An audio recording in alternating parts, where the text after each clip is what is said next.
بسم اللہ الرحمن الرحیم۔ السلام علیکم۔ امید کرتا ہوں تمام ماں باپ خیریت سے ہوں گے۔ ایک اچھی خبر ہے، ساری دنیا کی نظریں پاکستان پر تھی، اسلام آباد پر تھی، اور امریکہ اور ایران جو جنگ چھڑی ہوئی تھی تقریباً 1 مہینے سے زائد ٹائم ہو چکا تھا، اس پر نظریں تھی۔ اچھی خبر آئی ہے ساری دنیا کے لیے بھی اور امریکہ اور ایران کے لیے بھی۔ پاکستان کی کاوشوں سے جنگ بندی ہو چکی ہے، ایران اور اسرائیل کے درمیان سیز فائر ہو چکا ہے۔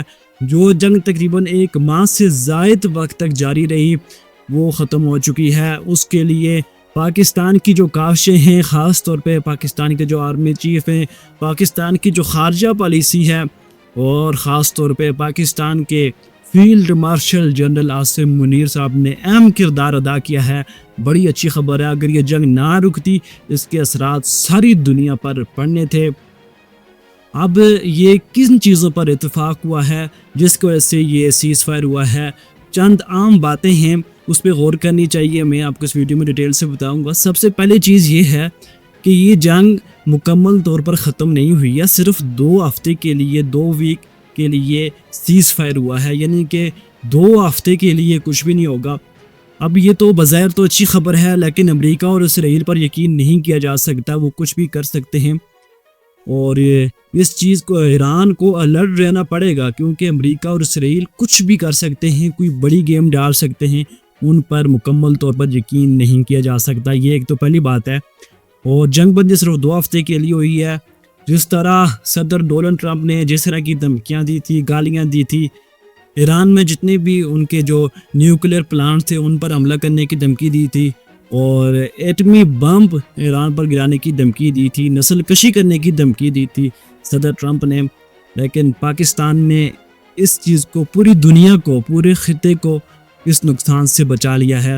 لیکن ایران کو ابھی بھی محتاط رہنا پڑے گا، شاید کوئی چال بھی ہو سکتی ہے ٹرمپ کی اور اسرائیل کی، کیونکہ ہم ان پر یقین نہیں کر سکتے۔ یہ ہمیں قرآن پاک نے خود کہا ہے کہ یہود و نصارہ جو ہیں وہ آپ کے ساتھ ہی نہیں ہیں۔ اور دوسری بات یہاں پہ بڑے افسوس سے کہنی پڑ رہی ہے کہ جب اسرائیل اور فلسطین کے درمیان، حماس کے درمیان جو جنگ جاری تھی، وہاں کسی نے بھی اپنا کردار نہیں ادا کیا، نہ ہی پاکستان نے اپنا کردار ادا کیا، نہ ہی اور کسی ملک نے وہاں پہ کردار ادا کیا۔ اور جو فلسطین میں نسل کشی ہوئی ہے، جو مسلمانوں کے ساتھ زیادتیاں ہوئی ہیں، بچوں کی نسل کشی ہوئی ہے، بچوں کو شہید کیا گیا، وہ سب بھول چکے ہیں، تقریباً بھول تو سکتے نہیں ہیں، لیکن وہاں کسی نے سیز فائر نہیں کرایا، وہاں کسی نے بھی اس چیز پہ بات نہیں کی۔ اب مسئلہ یہاں پہ اصل بات یہ ہے کہ یہ سیز فائر کیوں ہوا ہے۔ اب جو امریکہ نے شرائط رکھی تھی وہ یہی تھی کہ ایران جو ہے نا وہ ایٹمی طاقت بننے جا رہا تھا، وہ اس پہ کام کر رہا تھا، تو انہوں نے یہی کہا کہ بھائی آپ اس کام کو روک دیں، جنگ ختم ہو جائے گی، ایران کے لیے سارے راستے جو ہیں وہ صاف ہو جائیں گے۔ اور یہ چیز تو فی الحال یہ تو نہیں پتا کہ کیا کیا پوائنٹ تھے جن پہ سیز فائر ہوا ہے، جو مکمل ڈیٹیل ہے وہ پبلک نہیں کی گئی۔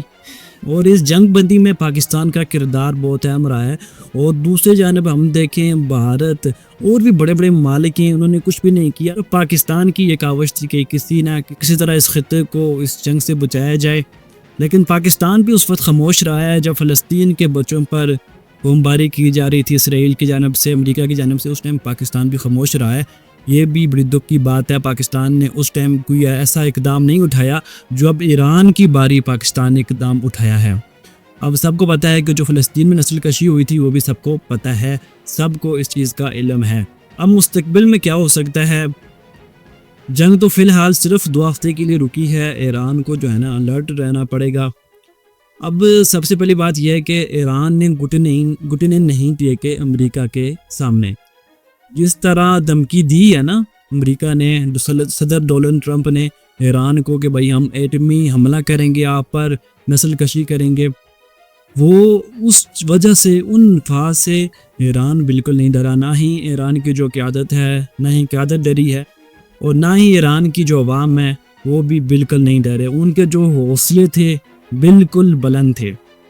لیکن اصل چیز یہ ہے کہ یہ جو لڑائی ہوئی ہے، جو جنگ جاری رہی ہے، اس میں کس کو فتح حاصل ہوئی ہے؟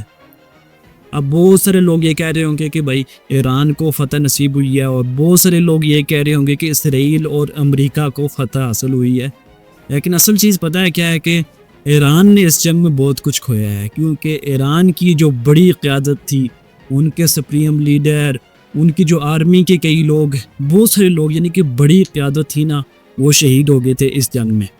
یہاں ایران کو ایک دھچکا ضرور لگا ہے، کیونکہ اتنی بڑی قیادت، سب کچھ ٹھیک چل رہا تھا، وہ شہید ہو گئے۔ انہوں نے شہادت کا رتبہ تو حاصل کیا ہے۔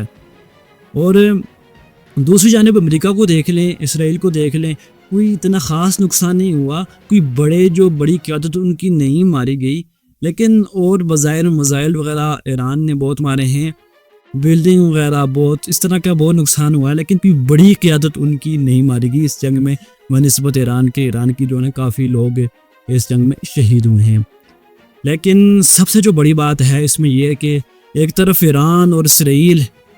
طرف اسرائیل اور امریکہ دونوں مل کے ایران پر حملہ کر رہے ہیں، اسرائیل کو ساری سپورٹ امریکہ سے مل رہی تھی، اور دوسری جانب ایران صرف اکیلا لڑ رہا تھا، وہ بالکل ڈرا نہیں ہے، بالکل اس نے گھٹنے نہیں ٹیکے، وہ اکیلا لڑ رہا تھا، اور مقابلہ بھی صحیح ڈٹ کے کیا ہے۔ اب سیز فائر، یہ جو کاوش تھی کہ یار یہ سیز فائر ہو جائے اس جنگ کے حوالے سے، وہ امریکہ کی کاوش تھی۔ پاکستان نے ایران کو ایگری کیا ہے۔ کل بھی یہ خبر آئی تھی کہ ایران نے سعودی عربیہ پر بھی تقریباً 18 میزائل مارے ہیں، یعنی کہ ایران کا سیز فائر کرنے کا کوئی موڈ نہیں تھا۔ لیکن پھر پاکستان نے بڑی کوششیں کی ہیں، پاکستان کے آرمی چیف نے بڑی کوششیں کی ہیں، پاکستان کے جو پرائم منسٹر ہیں انہوں نے بڑی کوششیں کی ہیں، اور خطے کو ایک بڑی جنگ سے فی الحال بچا لیا ہے۔ لیکن ابھی بھی محتاط رہنا پڑے گا۔ امریکہ اور اسرائیل، ان پر یقین نہیں کیا جا سکتا۔ ایران کو بالکل الرٹ رہنا پڑے گا کہ امریکہ اور اسرائیل یہ کچھ بھی کر سکتے ہیں، شاید کوئی چال بھی ہو سکتی ہے ان کی۔ لیٹس سی، اچھی خبر ہے یہ، اور یہاں پاکستان کی تاریخ بنتی ہے، پاکستان کی خارجہ پالیسی کی، اور خاص طور پہ پاکستان کے جو موجودہ آرمی چیف ہیں اور پرائم منسٹر ہیں، سب کی تاریخ بنتی ہے، اور انہوں نے اپنا کردار بڑا اہم انہوں نے کردار ادا کیا ہے اس جنگ کے حوالے سے اور سیز فائر کے حوالے سے بھی۔